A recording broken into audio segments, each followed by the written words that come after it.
National Herald కేసులో ఇప్పుడు A1గా సోనియా గాంధీని, A2గా రాహుల్ గాంధీని ఈడీ అధికారులు ఛార్జ్షీట్లో పొందుపరిచినటువంటి నేపథ్యంలో ఈరోజు కాంగ్రెస్ పార్టీకి సంబంధించినటువంటి కొంతమంది నేతలు ఈడీ ఆఫీసుల ముందు వారు ముట్టడికి ప్రయత్నిస్తున్నటువంటి నేపథ్యంలో ఈ కేసులో సోనియా గాంధీ, రాహుల్ గాంధీ అరెస్ట్ అవ్వడం ఖాయం అనేటువంటి సంకేతాలు వినపడుతూ ఉన్నాయి. ఈ నేపథ్యంలోనే ఈ అంశం మీద మనం పూర్తి స్థాయిలో చర్చించుకునేటువంటి ప్రయత్నం చేద్దాం. ప్రస్తుతం మనతో పాటు ఉన్నారు జనసేన పార్టీ రాష్ట్ర అధికార ప్రతినిధి శ్రీనివాస్ గారు. సార్తో మాట్లాడదాం.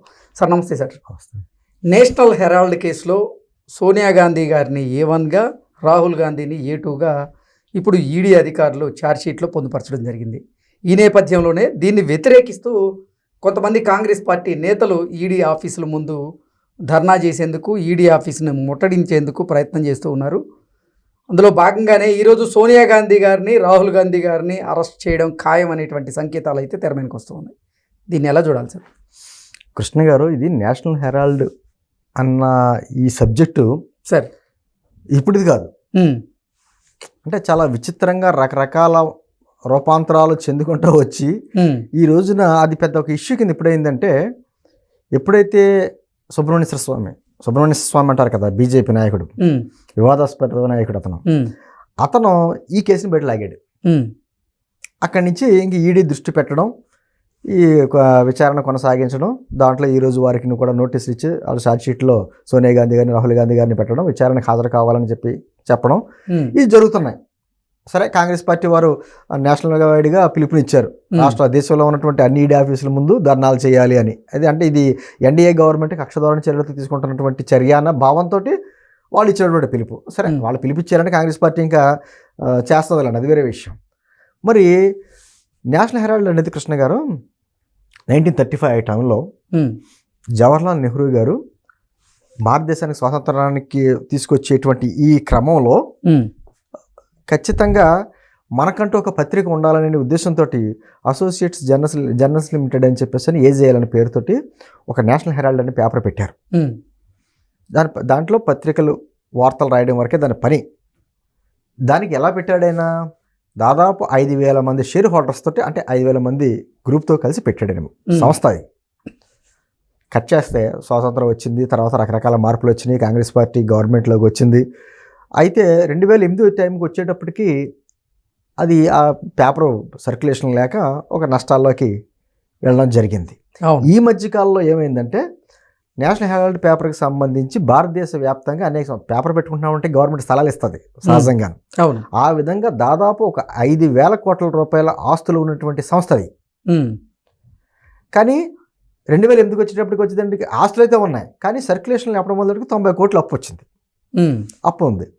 అప్పు తీర్చడానికి ఏం చేశారంటే, కాంగ్రెస్ పార్టీ వారు ఆ పార్టీ నుంచి దానికి డబ్బులు ఇచ్చారు, అప్పు ఇచ్చారు నేషనల్ హెరాల్డ్కి. చాలా విచిత్రంగా ఉంటుంది. ఇప్పుడు ఏ రాజకీయ పార్టీ సంస్థలకు అప్పులు ఇవ్వదు, కాంగ్రెస్ పార్టీ ఇచ్చింది అప్పులు. తర్వాత ఏమైంది, 2010 ఆ టైంలో యంగ్ ఇండియా సంస్థ అని ఒక సంస్థ పెట్టి దాంట్లో 38% సోనియా గాంధీ, 38% రాహుల్ గాంధీ గారు, 22% ఆస్కార్ ఫెర్నాండెజ్ వాటాలతోటి ఒక యంగ్ ఇండియా సంస్థను స్థాపించారు. దాని మూలధన పెట్టుబడి అంతా ఒక 5 లక్షలు, 5 lakhs క్యాపిటల్ అది. అయితే ఇక్కడ ఏమైంది, నేషనల్ హెరాల్డ్ సంస్థగా అప్పుల్లో ఉందని చెప్పేసి షేర్ హోల్డర్స్ తోటి ఎవరితోటి సంప్రదింపులు లేకుండా ఒక బోర్డు మీటింగ్ పెట్టి అదంతా కూడాను ఈ యంగ్ ఇండియా సంస్థకి ఇచ్చేసినట్టుగా బాకీతో సహా. ఇప్పుడు కాంగ్రెస్ పార్టీ ఇచ్చినటువంటి బాకీ ఎవరు తీర్చాలి? యంగ్ ఇండియా సంస్థ తీర్చాలి. మరి యంగ్ ఇండియా సంస్థకి ఉన్నటువంటి పెట్టుబడి అంతా 5 లక్షల పెట్టుబడితో ఉన్నది. సరే, పాపం కాంగ్రెస్ పార్టీ ఉదారంగా ఒక 50 లక్షలు కడితే మీ బాకీ మిగతా రైట్ ఆఫ్ చేస్తామని చెప్పేసి ఆఫర్ కూడా ఇచ్చింది. కానీ 50 లక్షలు కూడా ఎక్కడి నుంచి వస్తాయి? లేవు కదా. అందుకని కలకత్తాకు సంబంధించినటువంటి ఒక డమ్మీ కంపెనీ తోటి దీనికి ఒక 50 లక్షలు ఇచ్చారు. ఎవరో కూడా తెలియదు. 50 లక్షలు ఇచ్చి మొత్తం ఎవరికి వెళ్ళింది? యంగ్ ఇండియా సంస్థకి మొత్తం క్లియర్ అయింది అక్కడికి. అంటే దాని అర్థం ఏంటి? ఎక్కడ నేషనల్ హెరాల్డ్ కంపెనీ దేని ఏ ఉద్దేశంతో పెట్టారు పేపరు, దానికి ఉన్నటువంటి 5,000 కోట్ల ఆస్తులు ఏంటి? ఏదైనా అప్పు ఉంటే ఏం చేస్తారంటే, ఉన్న ఆస్తుల్లో ఏదో కొంత అమ్మి ఆ బాకీ తీర్చుకుంటారు. తర్వాత మీరు గమనించాల్సింది, నేషనల్ హెరాల్డ్కి ఈరోజు ఢిల్లీలోనే అద్భుతమైన బిల్డింగ్స్ ఉన్నాయి. ఒక్కొక్క బిల్డింగ్ దాదాపు 80 లక్షల అద్దెలు వచ్చేటువంటి బిల్డింగ్స్ ఉన్నాయి. అంత ఆస్తులన్నీ కూడా తిరిగి అసలు చూసారా ఎలా తిరిగి కాంగ్రెస్ పార్టీలో యంగ్ ఇండియా సంస్థకి, ఆ సంస్థ ఎవరిది? సోనియా గాంధీ, రాహుల్ గాంధీది. అంటే 5,000 మంది పెట్టుబడితోటి స్వాతంత్ర ఉద్యమంలో మనకంటూ పత్రిక ఉండాలనేటువంటి ఒక ఉద్దేశంతో ఏర్పడినటువంటి సంస్థ సంబంధించిన ఆస్తులు ఏ విధంగా వాళ్ళు ఎవరితో షేర్ హోల్డర్స్తో సంబంధం లేకుండా అవన్నీ కూడా యంగ్ ఇండియాకి వచ్చేయడం, యంగ్ ఇండియా సంస్థ వీళ్ళదే మళ్ళీ కొనుక్కోవడం, ఇదంతా కూడా పెద్ద విచిత్రంగా జరిగి ఈ రోజున వాళ్ళ ఆ 1,000 కోట్ల ఆస్తి రూపాయలు ఈ సోనియా గాంధీ, రాహుల్ గాంధీ కుటుంబానికి చేరేటువంటి చక్రం తిరిగిందంతా. ఇదే ఇప్పుడు ఈడీ దృష్టి పెట్టింది. ఓకే, ఈడీ దృష్టి పెట్టి కొన్ని 600 కోట్లు 650 కోట్ల రూపాయల ఆస్తి జప్తు చేసింది. ఛార్జ్ షీట్ దాఖలు చేసి దాంట్లో A1గా సోనియా గాంధీని, A2గా రాహుల్ గాంధీని పెట్టారు. దానికి ఏం చేయాలి? నిజంగా వాళ్ళకి ఏమి సంబంధం లేదు యంగ్ ఇండియా సంస్థతో కానీ, లేకపోతే నేషనల్ హెరాల్డ్ పేపర్తో కానీ వాళ్ళు ఏమి సంబంధం లేకపోతే నిరూపించుకోవచ్చు. అది మానేసి దేశవ్యాప్తంగా దండాలకు పిలువడం ఏంటి? అంటే ఇది రాజకీయం ఏంటి అంటే మీ కుటుంబం బాగుంటే దేశం బాగున్నట్ట. అంటే వీళ్ళేమో అప్రకటిత రాజులా మన భారతదేశానికి. అంటే చేసిన తప్పిదాల నుంచి బయటపడేందుకు ఇప్పుడు మరొక తప్పు చేయడం రాజకీయ కోణం, మన రాజకీయ కోణం అదే విచిత్రంగాను. కాంగ్రెస్ పార్టీ వాళ్ళకి పని ఉందంటే వెళ్ళిపోయి ఆ కూర్చుని ఈడీ ఆఫీసుల ముందు ధర్నాలు చేయడం, బీజేపీని, ఎన్డీఏ గవర్నమెంట్ను లేదా బీజేపీ పార్టీను వారి మీద వ్యతిరేకంగా నినాదాలు ఇవ్వడం. ఈ సరిపడా చేత కుదరదు కదా. ఈడీ చేయవలసిన పని ఈడీ చేస్తూ ఉంటుంది. ఖచ్చితంగా ఆధారాలతో సహా బయట పెడుతుంది. మీకు యంగ్ ఇండియా సంస్థకు ఉన్నటువంటి మూలధన పెట్టుబడి 5 లక్షలు అయితే మీరు ఎలా ఇచ్చారు? 50 లక్షలు. ఆ 50 లక్షలు ఎక్కడి నుంచి వచ్చినాయి? మీకు నేషనల్ హెరాల్డ్కి సంబంధించినటువంటి బోర్డు మీటింగ్ పెట్టేసి షేర్ హోల్డర్కి ఎవరికి సంబంధం లేకుండా మీకు యంగ్ ఇండియా సంస్థకి ఏ విధంగా ఇచ్చారు? యంగ్ ఇండియా సంస్థకి మీకు సంబంధం ఏంటి? దీంట్లో మీ వాటా పర్సంటేజ్లు ఎంత? ఇవన్నీ బయటకు వస్తాయి. అసలు బోర్డు మెంబర్స్ సంతకాలు చేయకుండా ఆ వాటాలను ఎలా బదిలీ చేశారు? 5,000 మంది షేర్ హోల్డర్స్తో పెట్టినటువంటి సంస్థ దేశవ్యాప్తంగా 5,000 కోట్ల రూపాయలు ఉన్నటువంటి ఆస్తులు దాదాపు మించుమించు ఉన్నటువంటి సంస్థ, ఢిల్లీలోనే పెద్ద పెద్ద భవనాలు ఉండి లక్షల రూపాయలు అద్దెలు వస్తున్నటువంటి సంస్థ ఈ రోజున మరి ఏ విధంగా ఎవరు మీటింగ్ పెట్టేసుకోవడం, బోర్డులో మెంబర్స్ ఎవరితో సంబంధం లేకుండా ఏ విధంగా ట్రాన్స్ఫర్ పెట్టింది? ఈ యంగ్ ఇండియా సంస్థ దేని గురించి పెట్టారు? ఈ సంస్థ ఉద్దేశం ఏంటి? ఒక సంస్థ పెట్టారంటే సంస్థ దేనికి? ఏమైనా పత్రిక గురించి పెట్టారా, దేని గురించి పెట్టారా అని ఉండాలి కదా. ఇప్పుడు అసోసియేట్ జర్నల్స్ లిమిటెడ్ అనే సంస్థ, వాళ్ళకి సంబంధించిన పేపర్ నేషనల్ హెరాల్డ్. ఇప్పుడు మీ సంస్థకు సంబంధించింది ఏమైనా ఎక్కడైనా పత్రికలో వ్యాసాలు రాశారా యంగ్ ఇండియా సంస్థ? ఏమైనా సేవా కార్యక్రమాలు చేసిందా? దీంట్లో మీ షేర్లు 38% వాస్తవం కాదా? 22% ఏమో ఆస్కార్ ఫెర్నాండెజ్ వాళ్ళకే వాస్తవం కాదా? ఇవన్నీ మరి సమాధానాలు చెప్పాల్సింది, దేశానికి సమాధానం చెప్పాలి కదండి. ఈ దాదాపు 1935 అంటే ఇంకో 10 ఏళ్ళు పోతే 100 సంవత్సరాలు కంప్లీట్ అవుద్ది. ఈ 90 సంవత్సరాల్లో అప్పుడు ఏ ఉద్దేశంతో పెట్టినటువంటి 1,000 కోట్ల ఆస్తులు ఉన్నటువంటి సంస్థ అప్పులు పాలవడం ఏంటి? అప్పులు తీర్చడానికి యంగ్ ఇండియాస్ ఇవ్వడం ఏంటి? కాంగ్రెస్ పార్టీ ఇవ్వడం ఏంటి అప్పులు తెచ్చడానికి? దానికి మళ్ళీ యంగ్ ఇండియా కొనుక్కోవడం ఏంటి? యంగ్ ఇండియా కాంగ్రెస్ పార్టీకి బాకీ ఉండడం ఏంటి? చాలా విచిత్రంగా ఉంటాయి ఇవన్నీ.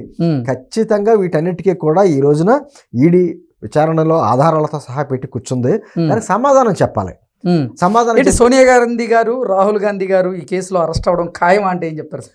నేను అనుకోవడం నిష్పక్షపాతంగా విచారణ అత్యంత వేగవంతంగా జరిగితే ఖచ్చితంగా ఇద్దరు జైలుకి వెళ్ళవలసిందే, దాంట్లో డౌట్. ఇదేంటి ప్రజా ఆస్తి, ఇది ప్రజలకు సంబంధించినటువంటి స్వాతంత్ర ఉద్యమంలో మనకంటూ మన భారతీయులకంటూ ఒక పేపర్ పెట్టాలని అప్పట్లో జవహర్లాల్ నెహ్రూ గారు పెట్టినటువంటి పార్టీకి సంబంధించినటువంటి సంస్థ. ఒక పేపర్కి సంబంధించిన సంస్థకే ప్రభుత్వాలు ఏం చేస్తాయంటే అన్ని రాష్ట్రాల్లో స్థలాలు ఇస్తాయి కట్టుకోవడానికి. ఇప్పుడు కూడా ఉంది కదండి, పెద్ద సంస్థలకి భూములు ఇస్తూ ఉంటాయి పేపర్లకు సంబంధించి, ఛానల్కి సంబంధించి. అలాగే అప్పట్లో ఇచ్చింది. 1,000 కోట్లు ఉన్నది అప్పులు పాలవడం ఏంటి? సరే, పేపర్ రన్నింగ్లో లేదు, అప్పులు పాలైంది అనుకో. దానికి కాంగ్రెస్ పార్టీ అప్పు తీర్చడం ఏంటంటే కాంగ్రెస్ పార్టీ సంబంధం ఏంటి? ఒక రాజకీయ పార్టీ ఒక పత్రికా సంస్థకి అప్పు తీర్చడం ఏంటి? దానికి మళ్ళీ వాళ్ళు ఒక కంపెనీ పెట్టే కంపెనీ ట్రాన్స్ఫర్ పెట్టడం ఏంటి? ఆ కంపెనీ ఆస్తులన్నీ మళ్ళీ నేషనల్ హెరాల్డ్ ఆస్తులన్నీ కలిసి కాంగ్రెస్ పార్టీకి చెందడం ఏంటి? కాంగ్రెస్ పార్టీ కూడా కాదు, యంగ్ ఇండియా సంస్థకు చెందడం ఏంటి? అంటే చాలా విచిత్రం. ఈ అన్ని కోణాలు ఎక్కడెక్కడ హవాలా మార్పిడి జరిగింది, ఏ విధంగా ఈ 1,000 కోట్ల ఆస్తులు ఈ నకిలీ గాంధీలను ఒరిజినల్ గాంధీలు కాదు, సోనియా గాంధీ, రాహుల్ గాంధీలు ఆ కుటుంబానికి ఏ విధంగా చేరుతున్నాయి అన్నది ఈడీ విచారణలో తేలుతుంది.